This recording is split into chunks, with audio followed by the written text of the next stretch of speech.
The second round of talks between Ukrainian and Russian delegations concluded in Istanbul on June 2nd. There aren't that many results, but still there are certain agreements. And that's exactly what we're going to talk about with you in this episode. Let's discuss the results of the second round of negotiations with you. What was agreed upon, what wasn't agreed upon, and which issues remain for the next meeting, which will take place before the end of this month.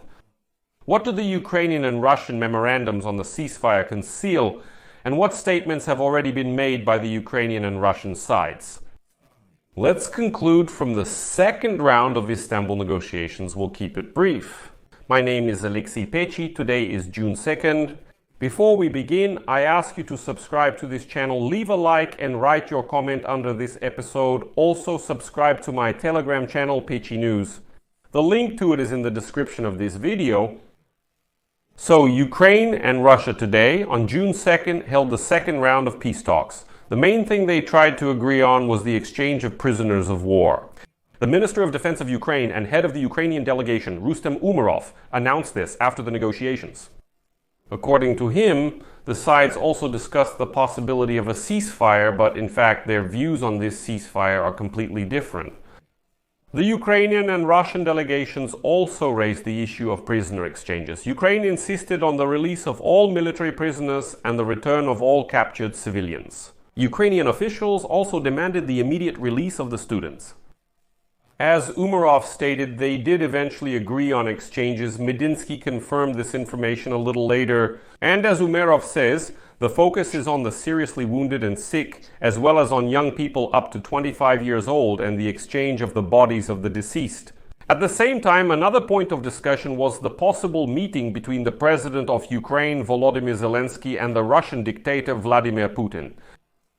Later, Rustem Umerov expanded on the information regarding future prisoner exchanges and stated the following: "We insist on the release of all prisoners and the return of abducted children.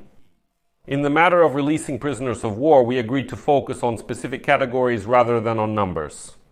According to him, Ukraine and Russia have now agreed on an exchange of all seriously wounded and seriously ill prisoners of war. For this purpose, a separate commission will be created which will determine who will actually be exchanged. Next is a quote. "The second category is young soldiers, who are between 18 and 25 years old, all for all. We also agreed on the return of the bodies, 6,000 for 6,000 fallen soldiers. Just think about these numbers, 6,000 for 6,000. These are the bodies of fallen soldiers." Deputy head of Ukraine's Defense Ministry Main Intelligence Directorate, Major General Vadim Skibitsky, reported new progress between Ukraine and Russia. This is the so-called all-for-all formula. "Today we agreed on two categories that will be subject to return to their homeland. We agreed on the mechanisms and we determined the preliminary timelines for this exchange. And now we have hard work ahead of us because we will need to carry out many verifications and define all the categories. Not losing or forgetting anyone. That's why we will continue our work and we will succeed in it." After that, the head of the Russian delegation, assistant to the Russian dictator Vladimir Medinsky, made a statement saying that they had proposed to Ukraine the idea of a ceasefire for 2 or 3 days. But with one nuance: Moscow wants such a ceasefire not along the entire front line, but only in several areas. Next is a quote from Medinsky. "We proposed a specific ceasefire for 2 or 3 days on certain sections of the front. Why is a short ceasefire with the disabling of drones and so on being done? So that commanders could retrieve the bodies of their soldiers."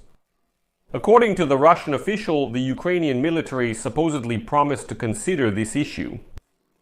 In addition, Ukraine handed over to Russia a list of children who were illegally deported to Russia and who need to be returned home to Ukraine. To which, according to journalist Oliver Carroll, that very Medinsky replied as follows: "Don't put on a show for childless European old ladies. Do you understand the sheer cynicism of a Russian representative being told, 'Return the children you stole from Ukraine'?" Medinsky replies, "Don't put on a show for childless European old ladies."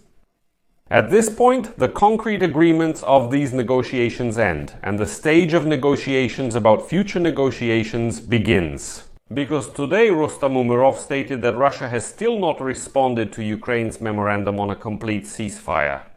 and Moscow has asked Kyiv for another week to consider it.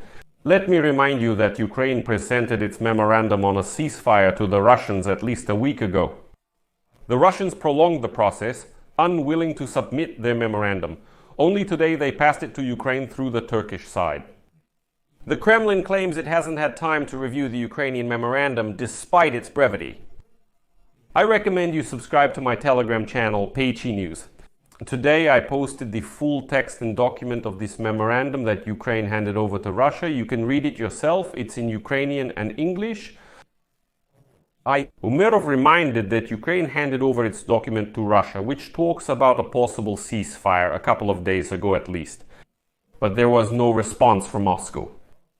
And here is what the Minister of Defense of Ukraine says, quote, "Only during today's discussion did they respond. They said they need at least another week to consider any response." Later, it becomes known that the delegation of the Russian Federation is handing over its memorandum on ending the war to Ukraine, but not directly. The document was passed through Turkish representatives. In addition, sources report that this time at the negotiations, the head of the Russian delegation, Vladimir Medinsky, told significantly fewer fantastic stories. They've calmed down a bit. They're not as bold as before. But especially after the statement by the Minister of Defense of Ukraine, who said directly at the negotiations that if the Russians had been ready for a ceasefire back when we proposed it for 30 days, their planes wouldn't have been blown up. Obviously, there would have already been a ceasefire, but they are absolutely to blame for this themselves. So, what exactly does the Russian memorandum, which was handed over to the Ukrainian side today, conceal?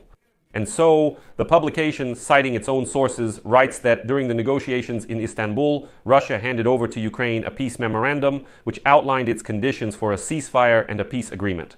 So, in it, the position of the Russian Federation has practically not changed. As a Ukrainian official told the publication, Russia's position, set out in the peace memorandum, remains unchanged and includes demands for Ukraine to withdraw its troops from the regions of Ukraine that the aggressor country claims. According to Ukrainian officials, the Russians also proposed to return 10 children taken from Ukraine to Russia by the 10th of July. They also noted that this is only a small part of the number of Ukrainian children who were abducted by Russia. Moreover, the Ukrainian delegation is now backing the Russians into a corner, and here's why. Let me remind the unwashed Russians who still come and watch my broadcasts that your dictator, Putin, was shouting that Zelensky needs to cancel his decree on the impossibility of negotiations with Russians and Vladimir Putin.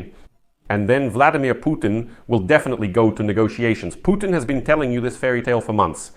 So the Ukrainian side already said directly at previous negotiations that Zelensky is ready to meet with Putin, to sit down at the negotiating table with him and to negotiate an end to the war. Zelensky was in Istanbul as early as May 15th, when Putin was shouting that he would come to negotiations. Nobody came anywhere. Putin was simply afraid to do it. Now, the Ukrainian delegation is saying directly that these technical negotiations with Medinsky and Yezhenin are good. They are needed to prepare the ground for a meeting between Zelensky and Putin. Like Putin finally get out of the bunker and sit down at the negotiating table. You're such a brave, bold guy, the one who shouted that he wanted to meet with Zelensky, but Zelensky himself forbade it. Zelensky is saying directly, I'm ready, come on, finally, stop hiding in your bunker, Baldy, get out of there and let's sit down at the negotiating table. And today the Ukrainian delegation in Istanbul proposed concrete steps to organize this meeting between Zelensky and Putin. Ukraine's defense ministry head says all major Ukraine-Russia issues can only be settled by the leaders. Such a meeting could take place with the participation of United States President Donald Trump.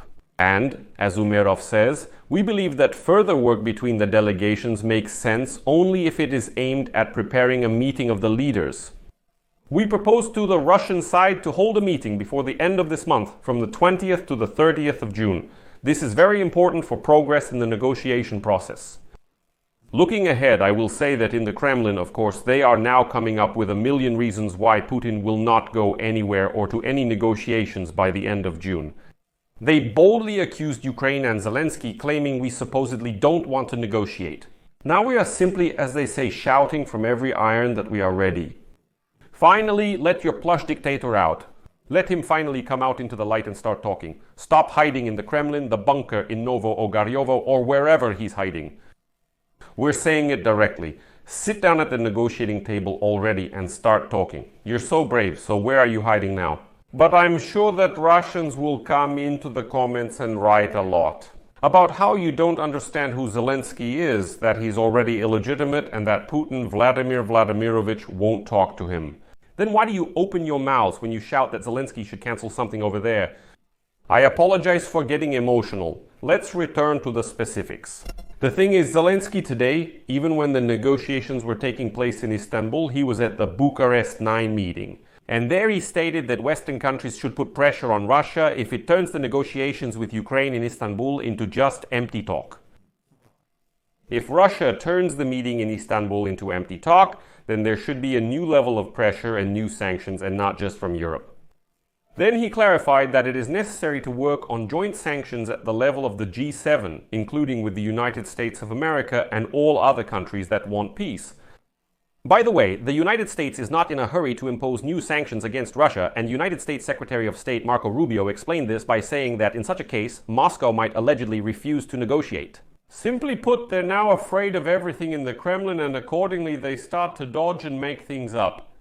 It's telling that the head of the Ukrainian Foreign Ministry stated today that Russia simply demanded that there be no Americans at the negotiations in Istanbul. Next, I'll quote Georgy Tikhov. He's the spokesperson for the Ukrainian Foreign Ministry. For Ukraine, it is critically important to involve the United States and European partners in the process. We believe that they should be part of the peace efforts.